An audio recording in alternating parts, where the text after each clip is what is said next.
This is how I make my snow globe tumblers. Una, bumili ako ng double-walled acrylic tumbler. Nabili ko to sa Shopee. Second step is drill a hole sa bottom ng tumbler. Yung first layer lang ang bubutasin. Make the hole bigger para madaling maipasok yung glitter sa loob. Next step is yung paglalagay na ng glitter sa loob ng tumbler. Naglagay ako ng papel sa bottom para hindi makatakas yung mga glitters, hindi pala matapon. At dahil green ang lucky color ng 2024, ito ang pinili ng client.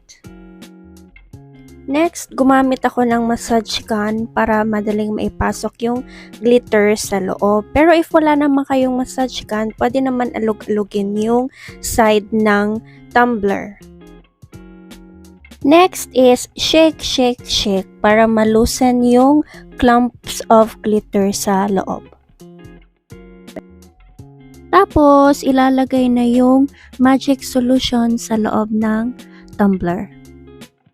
Yung magic solution pala is a mixture of clear glue and distilled water. Elmer's na brand ng glue ang ginamit ko dito. Tsaka dapat distilled water siya para maiwasan ang pagmumold sa loob.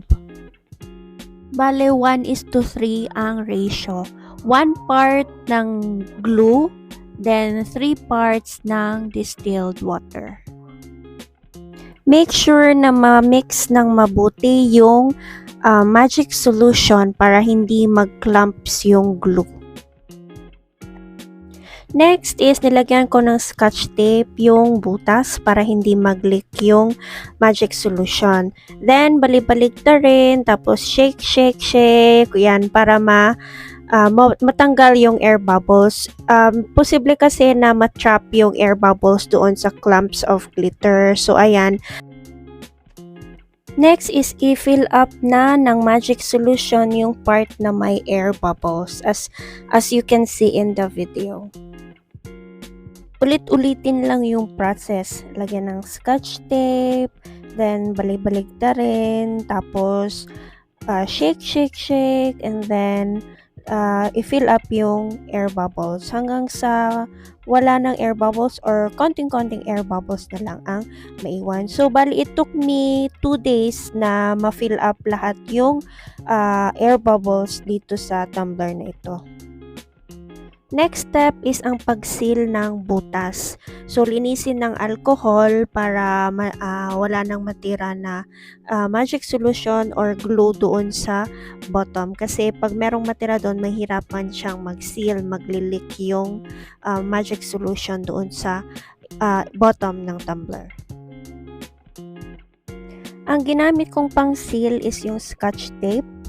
As you can see in the video, dapat sakop ng scotch tape yung buong butas and make sure na walang leakage nung magic solution. Nilagyan ko din ng sticker label ng aking shop yung bottom, syempre para for advertising din. Then, ang gamit kong sealant is yung UV resin. Nabili ko din ito sa Shopee.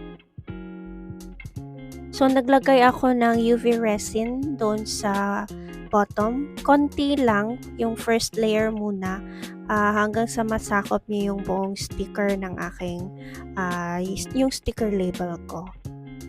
Gumamit ako dito ng coffee stirrer para ma-spread yung UV resin doon sa buong sticker label.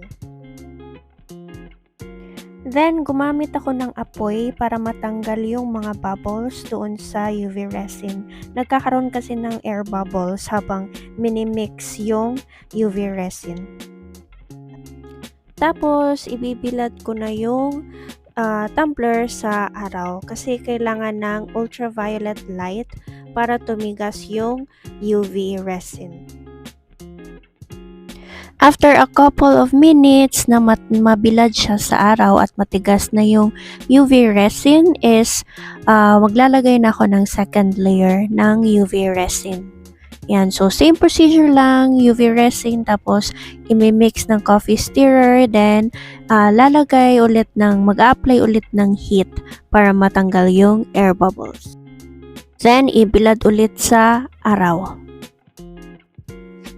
At ayan na siya. Ayan, so pwede mo siyang i-decorate ng vinyl, decals, stickers, ikaw na bahala. So, ayan na siya. Oh, 'di ba ang ganda? Lumulutang-lutang yung mga glitters.